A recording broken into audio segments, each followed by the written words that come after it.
Sci-Fi Surprise time, and I'm here with I wrote 30th. Is this really the 30th? I feel like I should have been like confetti or something. That feels a little in my face. Okay. 30th film, Voyage to the Prehistoric Planet. I hope I don't stumble on the title and confuse it with Voyage to the Planet of Prehistoric Women, which I've already seen, and it's kind of like a sequel. Voyage to the Prehistoric Planet came out in 1965.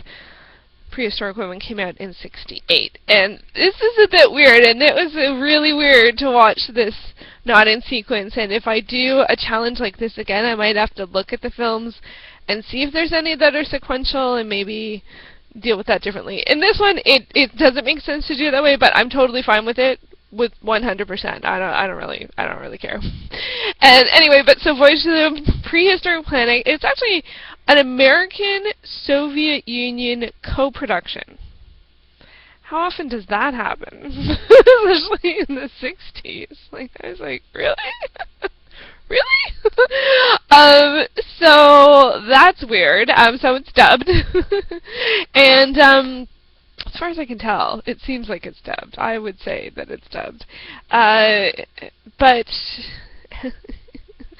I don't know how many American guys are named Hans. I don't know how many Russian guys are named Hans. Like, it's not a... Or Soviet, because it would be at the 60s. Anyway, that aside. So, okay, is this a science fiction film? Yes, they're definitely in space. This is set in the future in 2020, which is hilarious because now that's only 7 years away. And they have a mission of 3 spacecrafts to go to Venus. Same as Voyage to the Planet of Prehistoric Women. That makes it feels clearer that it would be Venus. I wouldn't necessarily think Prehistoric Planet Venus. And I think we probably know a bit more about Venus now maybe than we did then. I don't know. Actually, I have no idea how much Venus history has been uncovered in the past 40, 50 years. Regardless. Back to the idea. So it's like an exploration thing. They've conquered the moon. They've colonized the moon or whatever. So now it's looking for the next big thing, the next big, geography, real estate. Where are we going to go? So let's check out Venus. Let's see what's there. So that's sort of the idea. They're going to Venus to see what's there, to see what, if there's civilization, if there's ironically, not to see if it's habitable, but if it's inhabited. So anyway, I kind of feel like my standards have lowered. I don't know. I think it was that Cosmos War on the Planets that just threw me off, because I feel like I'm just like happy that this movie made sense. Like, that's it. It's like, yes, I enjoyed it because it made sense. I understood what was going on. My standards are so low now. Oh my god, it's too funny. But I did. I did enjoy it, and it does make sense, mostly. But it's really weird, because I did see Voyage to the Planet of Prehistoric Women earlier, and one of the weird things about these two movies is that it's not actually, film 1 and film 2. This film, like 80% of it is from this film. So they recut it and added women.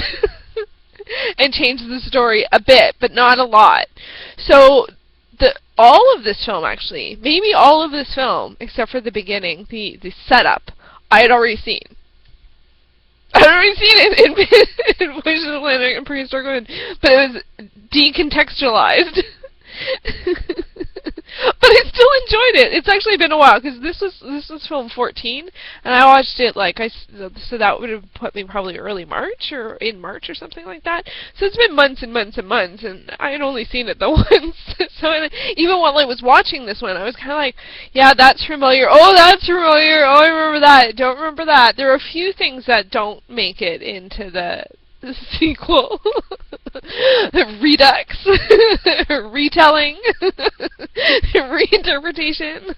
I don't think there's a reanimated with women. That's sort of what the second one's about. It's like, yeah, there is a woman in this one, Marcia.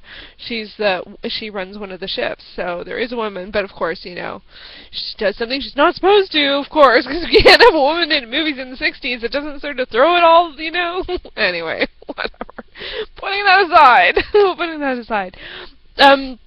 I thought this one actually was a lot of fun, and it is classic, for me, this is classic science fiction in space exploration.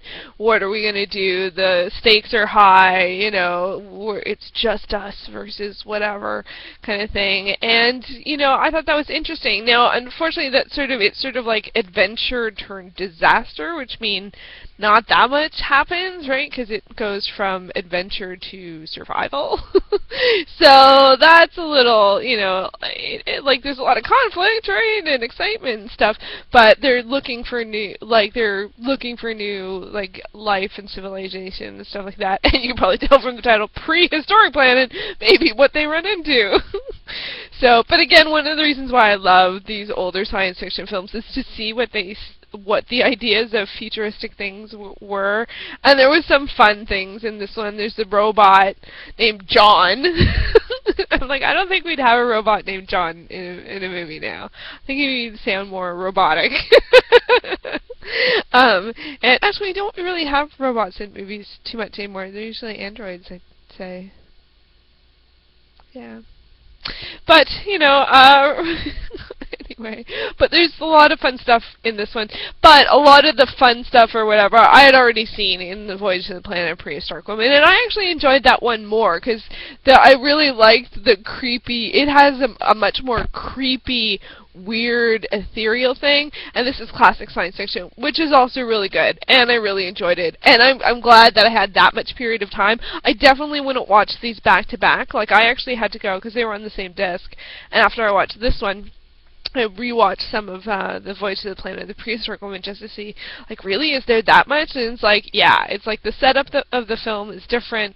The Prehistoric Woman has some added footage, but in general, the main, thing, all the, in the spaceship and on the planet, the majority of the scenes are the same. And that's wild, because it's like they totally have different stories.